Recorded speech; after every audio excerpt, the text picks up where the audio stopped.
Hello everybody, hope you all are fine. Open your English reader book at page number 50. আজকে আমরা একটা নতুন story পড়ব, the blue light 1 অর্থাৎ নীল রঙের আলো, তার 1 নম্বর গল্প এটা। গল্পটা পড়ার আগে আমরা এখানে কিছু নতুন ওয়ার্ড দেখছি, সেগুলো দেখে নিই। ক্যাকল, ডিজার্টার, মস, স্লেভ, উইচ, এগুলো পড়তে পড়তে আমরা মানে শিখে নেব। তাহলে আমরা পড়ি, দেখি কি আছে গল্পটা। The blue light 1.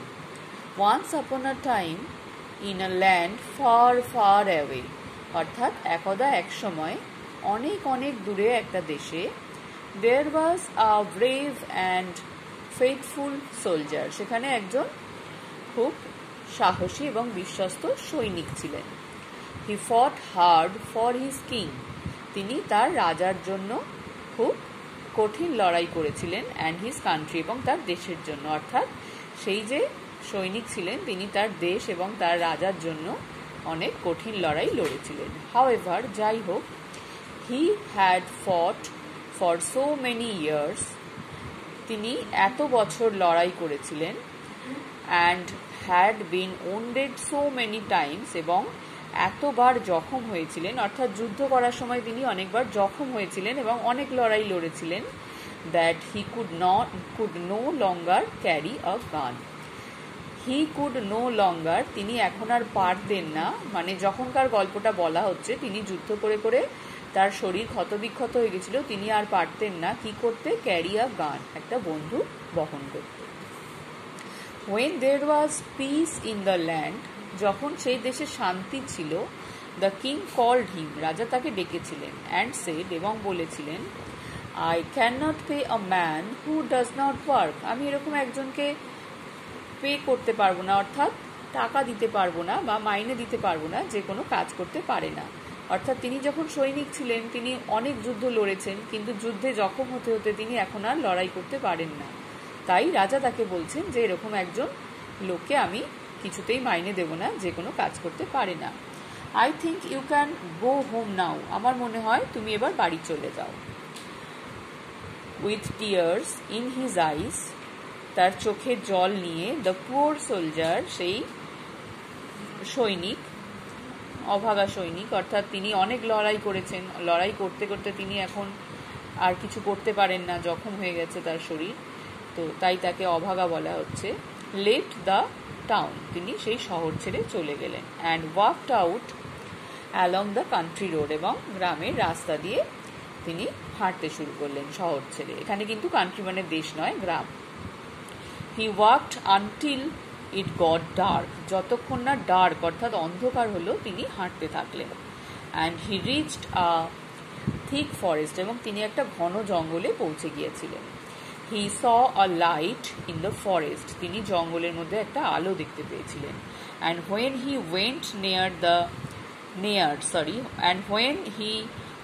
near, he saw that it came from a cottage in which lived an old witch.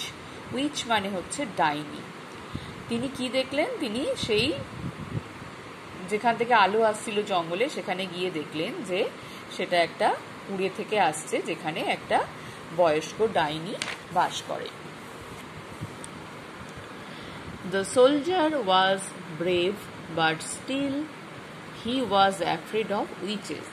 সেই সৈনিক অনেক যুদ্ধ করেছেন, তিনি খুব সাহসী, কিন্তু তিনি এই ডাইনিদেরকে ভয় পেতেন। Travelling so long made him hungry, এতটা রাস্তা তিনি হেঁটে এসেছেন, এই ভ্রমণ তাকে কি করেছিল, ক্ষুধার্ত করেছিল, অ্যান্ড থার্স্টি, এবং তৃষ্ণার্ত করেছিল, অর্থাৎ এতটা রাস্তা এসে তার খিদে তেষ্টা দুটোই পেয়েছিল। The old which answered his knock at the door, সেই বুড়ি ডাইনিটা বা ডাইনি বুড়িটা, সে যে তার দরজায় ঠকঠক করেছিল সেখানে সাড়া দিয়েছিল। But when he asked for food she looked at his uniform and said, কিন্তু সেই সৈনিক যখন খাবারের জন্য বলল, খাবার চাইল তার কাছে, তখন সে তার ইউনিফর্ম অর্থাৎ সে যে সৈনিকের পোশাক পরে আছে সেটা দেখলো আর বলল, oh no, I am not going to give anything to a deserter. Deserter মানে হচ্ছে পলাতক। সে ভাবছে সে সৈনিক, সে চলে এসেছে, কেন পালিয়ে এসেছে, বলছে এরকম একটা পলাতককে আমি কিছু খাবার দেব না।